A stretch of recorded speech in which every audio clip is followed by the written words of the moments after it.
Christina Applegate and Linda Cardellini star in this comedy, dramedy, if you will. It's a half-hour episodic series, 10 episodes a series. And while it constitutes as a comedy, there's a lot of drama in this show. And it could definitely, punch you in the gut when it comes to the emotional aspect, because it always seems like they're dealing with a very real struggle. The premise, at least of season 1, is based on Christina Applegate's character losing her husband. During her grief, she meets and becomes acquainted with Linda Cardellini's character, and there's sort of a meshing of storylines. Like, this isn't just coincidental. And I don't want to give any too many spoilers away, but Cardellini has a little knowledge of how Applegate's husband passed away. It's known he died in a hit and run, but the driver and the person who killed him is at large. And it's dealing a lot with Applegate's grief, and she's the mother of 2 young boys. One's a teenager, one's prepubescent.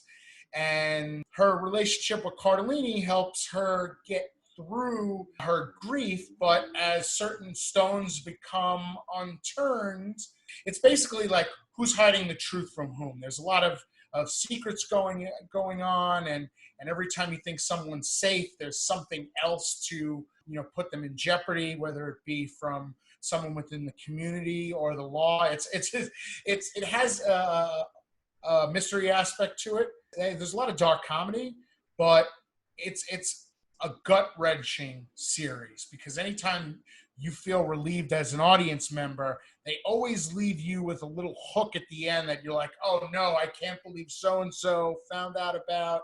So it has that like soap opera, drama, mystery feel to it, but not done in a cheesy way. And I think the acting of Applegate and Cardellini is superb. Their performances have a lot of range, and I think that's because of the way the characters are written. It's a quick watch. Each episode, like I said, is about a half hour, so you can get through a season in about 5 hours. It'll take you a week to catch up.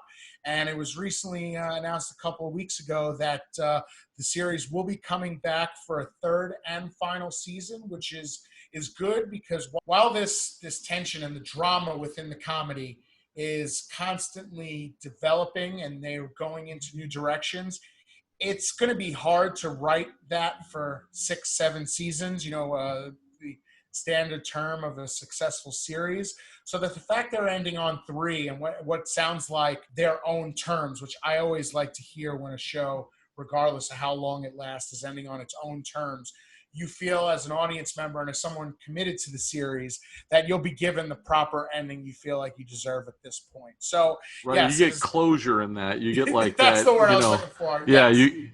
And it sounds very. What it sounds reminiscent of is Barry on HBO. Have you seen that with yes. Bill Hader?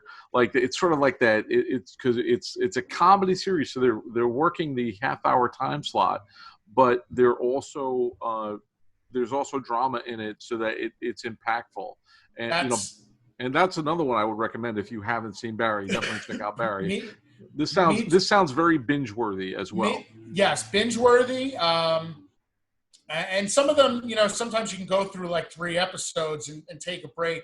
I found season 2 was harder to binge just because it was a little bit more, certain elements were a little bit more serious, and you felt, emotionally, you felt very sad for Applegate's character. I think season 1 was a little bit easier.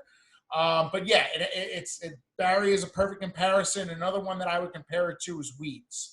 A character like Mary Louise Parker, who is on her own. It's another show where it starts after the death of her husband, and she has 2, boys, one who's a teen and one who's prepubescent. So it has that element to it, and the things they do to survive in this new day and age for them, this new norm, if you will, a term we're all familiar with. But when you lose a partner in life like that, your spouse, you are trying to find a new norm, and sometimes for your family you'll go to desperate measures to protect them, and this series deals a lot with that. I'm very much looking forward to season 3.